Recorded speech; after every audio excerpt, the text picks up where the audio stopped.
Hello everybody and welcome back to SkySaga Alpha 5. We're here on the SheepBall island that we were on last time to continue on this build. So there's been a little bit of work done between this episode and the last one. So I've started getting a little bit of the decorations set up. We had this hut done last time. As you can see, there is currently nothing in here, but we will fix that later on today. And then we also started work on the other hut over here. So this is the second hut. We've started on a little bit of the decorations, but as you can see, I have completely and totally run out of thatch, which is not something that happens very often because I don't really use thatch all that often. But we do need to go and collect some more. But hopefully, with all of that stuff, we can get this hut done and the decorations for this hut done in today's episode. We're not going to be able to finish this hut over here because I currently don't have any rustwood with me and the shops aren't selling it right now. And in fact, looking on the forums, they may not even sell it until after I have to get this video up.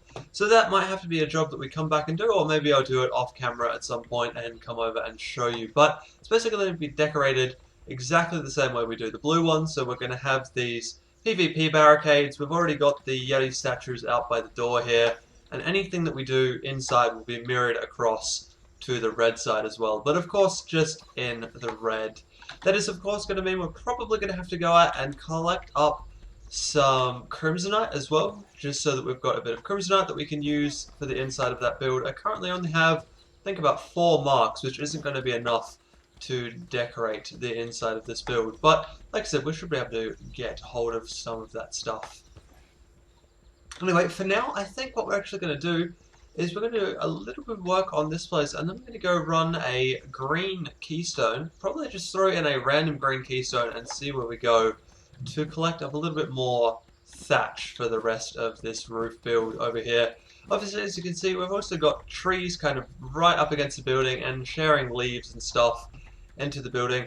I think I'm going to leave that alone, to be perfectly honest, because I like the natural feel of having these trees so close to these huts. It's kind of more of a in line with the land type feel, rather than knocking them all down to kind of make the huts look a little bit nicer, I guess. It would be the only reason to do that. But yeah, like I said, I think this is fine the way it is. Of course, we are going to need to fix the goals this episode as well. And before we do that, we're going to want to collect a shepherd's crook and hit a sheep into this stadium so that we know we have one in here at all times. So we can actually use this thing for what it's supposed to be used for once we've got all of this stuff done and dusted. So anyway, that's enough rambling from me. Like I said, we're going to keep going here and decorate this place up. So as I've said previously, we're going to be looking for a kind of mix of Yeti and bandit stuff with a small amount of the jungle stuff thrown in just for flavor. So maybe not the small hanging bamboo, but we're actually probably going to go for the larger version, which I don't know where that is in my chronicle right now, but it's around here somewhere. And I definitely have the recipe for it. Ah, there we go, the small banner. Stuff like this I think is going to look really quite cool in amongst all of the other stuff that we've got going on. So in fact, we could probably even make up a blue one of those. I don't currently have rope on this island, but we can definitely make one of those up and see how that goes inside the hut there. Anyway, I'm going to go keep flicking through all this stuff and have a look at what we can build, and we'll start decorating these huts. So the decorating is coming along quite well. If we go and have a look in here, we've still got all the same stuff around the outside, but if we have a look inside, a bit of bunting, a chest, and a flag, and then we've also got some things in underneath the floor, some braces in underneath the floor, giving us a nice blue smoke effect. Now, this place is still a little bit bare. What I'm planning on doing now is adding more banners and flags and things around the place here, as many as I can, basically, and I'm just trying out all of my different recipes to see what looks good and what doesn't. Some of them are do have weird color bugs on them. Like this one, I've put all blue material into that and it has not come out blue at all. But that's okay, we're just going to have to work around all of those things. So yeah, this is the way this is currently going. Like I said, it's still a little bit threadbare. I still want to add a few more bits and pieces to it. But once again, we're not going to finish this off today because we'll still need to do the red side as well. And I'm sure when I go back and do the red side, I'll have some more recipes and a few more bits and pieces that I can do, and we'll probably end up changing the layout just a little bit from what we've got in here. Although this smoke effect is definitely going to stay.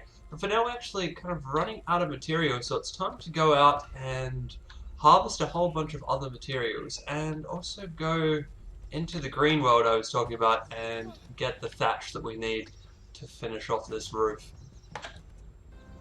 I've just jumped us into a random dark green keystone, just with the aim, like I said, of collecting up a bit of thatch and a few other little bits and pieces that we need for this build. So we're also going to run through the main adventure here, which I'm pretty sure is a Tempest Hold in the green. A few other people kind of floating around, but that's alright. We're going to take all of the thatch out of the roof here, and then there was also a windmill over the side that I saw, which will have a bit of thatch in it as well. Just say hi to these people. So it's morning, and I have started clearing this place out a little bit. I've taken everything out of the chests that I needed, and I'm just kind of going through and knocking out the rest of this thatch, because like I said, we need a little bit more thatch just to finish off the roof of the red over there, the red hut over there, and then of course we're going to need lots of other bits and pieces to finish that hut off as well. But for now, getting this thatch is going to be a huge help for all of that stuff. I'm going to collect all this stuff up, and then we're going to head over to the windmill and have a look at that.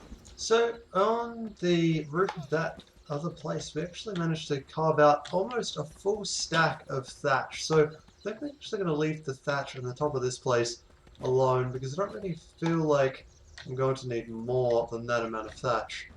Now we're here, and we've got a Tarnished Commander sitting right in the doorway. This is less than ideal, but that's okay. We'll kill this guy off and keep exploring. So we've made it actually inside the Sunblade now, which is a good start. And thankfully we don't have any more captains in here. Oh, sorry, Tarnished Commanders is the one I was trying to talk about, which is really good. And of course somebody has already jumped their way up to the top. So let's put a few blocks down here and get our way up there as well. Shouldn't be too difficult. That's one of the reasons I love the two jumping thing in this game. Of course this little adventure isn't too big, but there's a big chest up here, so it's always worth coming and checking this out. I don't really think I need too much out of that chest. Probably wasn't worth taking on the Tarnished Commander to get in here, but that's alright, these things happen. It's definitely going to be a golden chest around somewhere though, and I really want to find that, because that will have the chance of having a Purite mark in it, which is something that we really want. Because Purite is absolutely awesome, and it looks amazing, and if I could ever build armor out of Purite, I absolutely would. So let's go and see if we can find that chest anywhere around in here. And there it is. This is definitely going to be the little hut that hides our golden chest for us. So if we go in here, bam, there it is, one golden chest, and as predicted, one Purite mark in the chest as well. So that is awesome. This torch sigil I don't really need, so I'm actually going to leave it there. I think I've even got doubles of those. We'll bring that along just for now. And if I do have doubles of it at home, I will just trash it, I guess. Okay, so it's time to actually take on the main quest here. However, there are a lot of people in this quest already, so it's very unlikely that we're going to need to do too much killing of anything. It's kind of nice because I am starting to lag just a little bit, mostly because there are lots and lots of people in this world. Alright, where are we at? Are we at the start or the end? We are at the end, and somebody seems to be digging their way down, a very long way down. So let's get out of there. Check out the end chest. This chest and the end chest. That one's not too bad, but the end chest is really the one we're after. Just make sure there's nothing really around here. Wow, people are making lots and lots of holes in this thing. So there you go, bridge slats recipe. Oh no, this is the large table. I always get those two things confused because they're little image looks very, very similar. Yeah, so that is it for this adventure actually, because we are now done and dusted with that, which I think is kind of cool, but it also was quite short, but that's alright. This episode itself is going to be quite short. I've not really had all that much time to spend playing the game this week, so we're going to jump back and do a little bit more work over on the SheepBall Island, and we're probably going to have to finish up this episode for this week. So we are back here on the island, and as you can see over there, I haven't actually started on the roof work yet, but that is going to be the very next thing I do. Before I got started on that though, I just wanted to try out one more banner in here. So these banners here are actually kind of expensive for my taste, so if I have a look at this guy, it's just called a banner, but the thing that makes it expensive is this 6 animal horns here. Now to get those animal horns, you either need to break something with animal horns in them, which are these banners, skull on a post, or the wall-mounted shield recipe, or you need to go and kill goats in white worlds, and in medium or dark white worlds. The biggest problem is that if you go and kill goats, there's only about a 1 in 3 chance that these things are actually going to drop from the goat. So getting 6 of them is a pretty huge task, which is why I was really hoping that that wasn't going to look good there, but unfortunately it does. So what we're going to have to do is go out and collect 18 more so that we can have one over here, and then we can do the same thing over in the other side when we get the red stuff up and running as well. So of course, like I said, this side is going to look pretty much identical.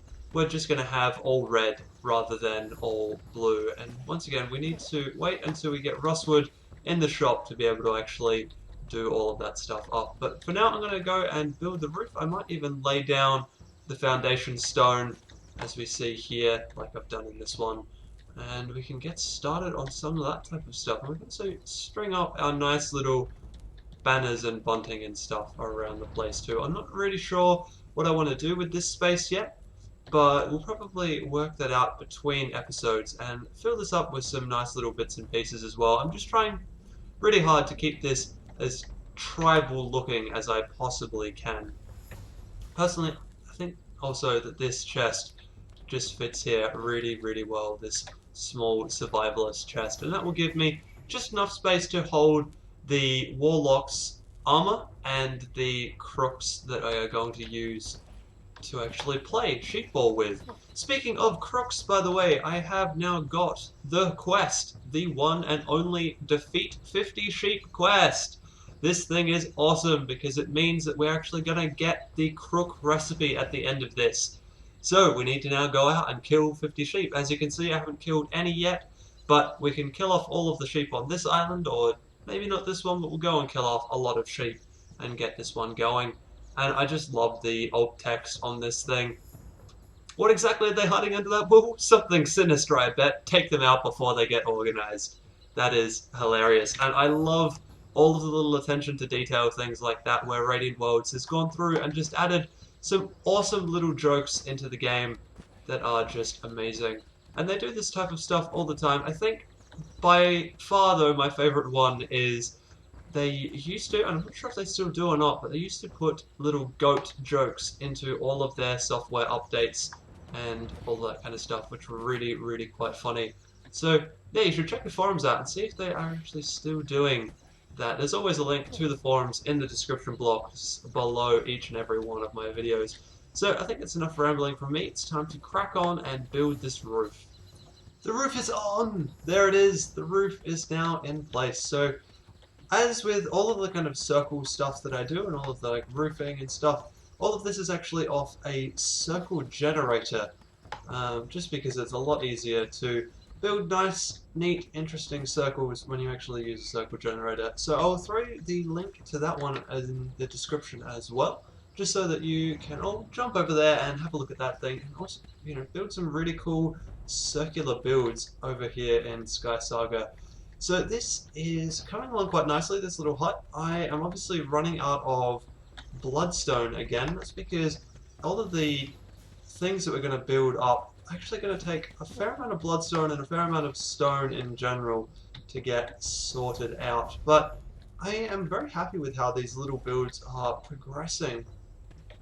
So, like I said, I think we're not going to get this one done this week because I am running out of time to record and I really do need to go collect more materials and all of that kind of stuff. Plus, I need to get a crack on with this week's community quest because we now have the community quest to get and kill raw bones, which is going to be quite an interesting one, I think. So, as you can see, there's already a lot of people very, very high up on the leaderboards there. So, something I want to get cracking on pretty soon. So, I think that is going to have to be it for this episode. Thank you very much for watching. And yeah, next time we'll come back here, we'll finish up both of these huts all in one episode, and then we'll talk about the next thing that we're going to be doing. Because we aren't actually going to be going back to the graveyard. I know that I've said that I want to get back there, but I have a really, really big plan that I want to get started on, and it's going to take up an entire island space, and that is going to be over here on Drax Arena 2. At the moment, there's just a whole bunch of scaffolding and stuff there for me, testing out the size of the island, making sure it's going to be big enough for what I want to do, and it seems to be. So, next week we'll get over there and have a look at this place and start some work on the next really, really big build for me for SkySaga. So, I'll see you then.